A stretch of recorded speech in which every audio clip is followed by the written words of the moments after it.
Hey guys, Waterfowler41 here, and in today's video we're going to be installing some SVC Offroad rear shock guards. So these are going to replace our factory shock guards on our Fox rear shocks. So there's a plastic tube that basically wraps the lower portion of those rear shocks, and they're prone to cracking, they're prone to taking abuse, but they ultimately will fall apart and they don't give you the best amount of protection, whereas aluminum will. So these are aluminum that are powder coated black, and they have the beautiful SVC Offroad logo cut into the top of it. So we're going to be replacing the factory plastic ones with the aluminum ones. In the kit you also get new bolts for the bottom. These will thread through the bottom of the shock cover, and then they'll go into the bottom of the shock mount. So there's an aluminum piece that these things will thread into. What I would also recommend picking up is some blue Loctite. Also in the kit, and again, a dying art if you haven't watched my other videos, is stickers. So SVC Offroad stickers. But anyway, let's get up underneath the truck. I'll show you how to remove the factory ones, and then we'll get these guys installed real quick. All right, so we are underneath the truck. I went ahead and jacked up the rear of the truck so both sides pull up, not so the tire is off the ground, but just enough to extend the shocks about as far as I can get them. That will help with reassembling things later on down the road. So the first thing we're going to do now that we got our truck jacked up is we're going to find the lower shock bolt. So it's a 15mm bolt on one side and then an 18mm nut on the other side. We're going to go ahead and remove that, and then what's going to happen is the shock is going to pop out of the shock mount and it's going to extend. Once we get that, then we're going to use a 4mm hex head socket or hex head key to remove the 3 screws on the bottom of that, and then at that point we could slide the whole plastic cover off of the shock, and then we can get the shock mounted back up onto the lower mount, and then we can install the SVC Offroad ones with the shock reinstalled.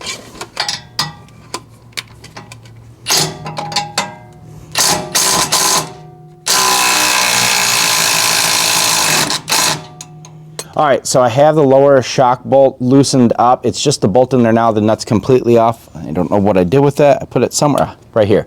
We'll have that one offside. We are going to reuse that. Now what I'm doing is removing most of the 3 screws that are on the bottom. These are 4mm hex heads. These are the only things that hold the shock, the factory shock guard onto the shock. The reason we need to undo this bolt and get the shock off here is because the shock guard itself wraps all the way around the shock, and you can't just pull it off. So you got to undo the bottom and then slide it off through the bottom. Then we could reinstall the shock, and then we can install the SVC one once everything's put back into place. It's super easy to do it that way. But one thing you will see is blue Loctite on the factory bolts. So when we go ahead and put the new screws in there that come in the SVC kit, we're going to throw some blue Loctite on there. So this is the last one on the inside.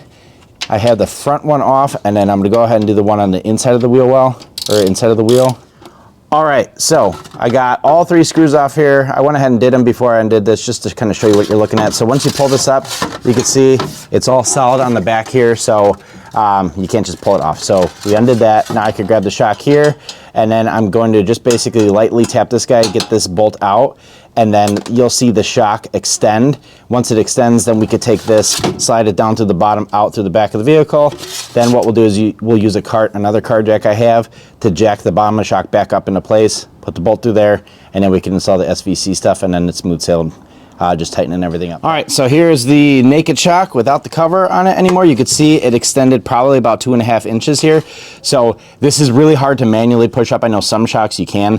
Definitely not on these bad boys. We're going to need to use the car jack. So I have another car jack that I'm just going to basically push the bottom up until it lines up with here, and then I'll take that through bolt wherever that went and then pop it in there. But let's get out. We'll take a look at these guys next to the SVC stuff, and then we'll get back to reinstallation. All right, so here is the side-by-side of the factory Fox ones, plastic.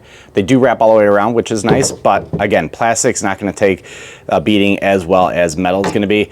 The SVC ones do not wrap all the way around, but again, where you want the coverage is on the front of that shock, the shock that's facing the prevailing direction of your truck, and that's what you get with the SVC one. So let's go ahead and hop underneath the truck, get that shock put back up into place, and then we will line these holes up with the factory mounting locations, and then smooth sailing. As far as tips on this one, best thing to do is do that front one first. You can see the side ones are slotted. It gives you some room for play. That way you can kind of angle this where you need it and line the screws up. It is billet aluminum that we're going into, and it is very easy to strip that stuff. So be careful when you're doing this. If you need to, go ahead and run a drill bit in here just to make the holes a smidge bigger so it's a little bit easier to get everything lined up. Let's get the shock put back into place, and then we'll install our SVC covers here. All right. So here is my trick for getting the shock back into place. You can see the bottom of the shock mount right there.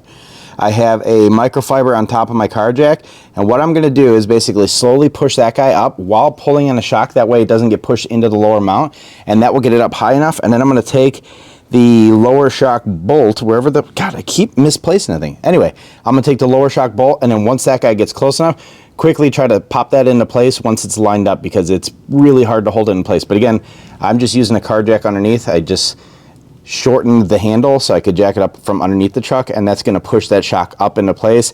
Once I get the bolt close enough, then I could tap it with a hammer and then it goes through. So it's pretty simple. All right, you can see I got my lower shock bolt in there, and then I got the nut on here. Then we're just going to quickly zip that guy on there so he doesn't go anywhere. And then I'll go grab the screws that came in the kit for the SVC stuff. Then we can get hitting them with lock. All right, I will look up what torque specs are for those guys later. But now what we could do is take our shock guard, and now it will make sense as to why I waited for it to be installed. So all you do is just slide this guy into place like so, and then you line up the bottom holes, hit those screws with some blue Loctite, and install them. But you could see now, you can see how this thing tilts forward and backwards, why it makes sense to do this guy first, and then you can do the side ones. The side ones are slotted, I think, to make the installation a lot easier. But let's go ahead and get the screws, hit them with some Loctite, install the first one, and then we'll do the side ones, and then that is it. No real torque specs, just make them tight, but not too tight, because remember, this is billet aluminum, and this stuff strips like crazy. All right, so the shock cover is fully installed. You can see it's got some durability to it. Got that cool SVC logo up there. But again, steps were super simple. First thing we did is we undid the lower shock bolt. We pulled the shock off the mount, got it lowered down, and then we undid the 3 4mm hex head screws. Those screws allowed us to remove the factory shock cover down. So basically push it down, pull it off of the shock. Then I reinstalled the shock using a car jack, just push it up into place, got it close enough to the bolt hole. Once I got it close enough, then I popped the lower shock bolt into there. Then once everything was reinstalled, we went ahead and installed the SVC shock cover, and we are good to go. So I have a few lessons learned, so let's get out from underneath the truck, but this is the final product. I'm gonna show you some tips and tricks and one little screw up that I did on the other side, which took me about an hour and a half to fix, but this side, where everything went as planned, took me about 20 minutes to do. But anyway, let's get out from underneath. I'll show you what happened, and I'll walk you through some tips in case you end up in the same bind. All right, so now that we got our SVC Offroad shock guards installed, I wanna talk about the stupid thing that I did. So yesterday, I was doing a little bit of a practice run. All I wanted to do is just remove the 3 screws on the bottom of the factory ones just to see what I was working with. When I went to reinstall one of the screws, the screw on the wheel side, I didn't line the screw up properly, and I cross-threaded this screw, but I didn't know it was cross-threaded. I kept tightening it down, and then what ended up happening is I stripped the head.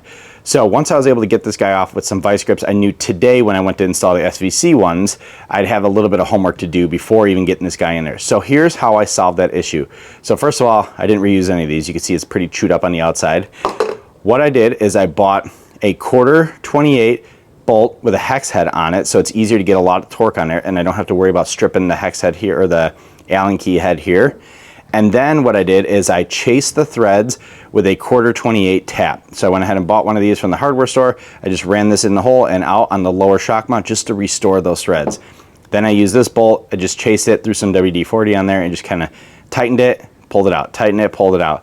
Then I went back through, cleaned up the threads again with this guy, did the same thing until I could get this guy all the way into the hole, so that I knew that once I threw the real hardware in there, I was able to hold the SVC Offroad kit stuff in place. Again, this is not an SVC Offroad knock. This is my own personal stupidity, but if you get yourself into that bind, get yourself a 1/4 28 tap, and then a 1/4 28 by 3/4 inch fine thread hex cap head, and that's what will allow you to restore the thread. I know other shock guards come with these bolts in the kit. I went ahead and used the ones that came with SVC because they look stock. But that's my own issue. This is what I did. But if you do run into that sort of bind, this is how you solve it. Just get yourself that. Take your time. It's very easy to restore those threads. But anyway, let's get the truck out of the garage, take a look at everything in as much daylight as we can underneath the truck, and then we'll shut this one down. All right, so we're out in daylight here. Here is the final product, SVC Offroad shock guards. They look great.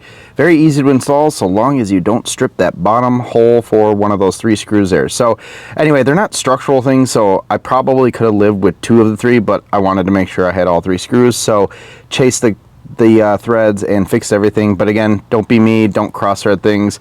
It is aluminum, it can strip. But anyway, installation probably 20-25 minutes per side if everything goes as planned. But sometimes things don't. So this took me about 2 hours to do with all the cross-threading that I did, and I was an idiot. But anyway, this is my first SVC off-road experience. So far, I think quality, they fit perfect. There's no issues. Pretty happy with it. Maybe we check out some additional stuff from SVC Offroad. But anyway, if you have any questions, I will leave a link to this guy down in the description below. But then, again, these are there to add some additional durability over the factory plastic shock guards. And these are one of 2, I believe, products on the market. I know Fouts makes the kit as well. The Fouts kit goes over the top of your plastic guards, whereas the SVC one is a full direct replacement. So pick which one you want. I think the SVC ones are a bit cheaper, which is why I went with it. But at the end of the day, I don't think you can go wrong with either of them. But with that said, thank you very much for watching. I appreciate it. Any questions, leave them in the comments. See you guys in the next one. Bye.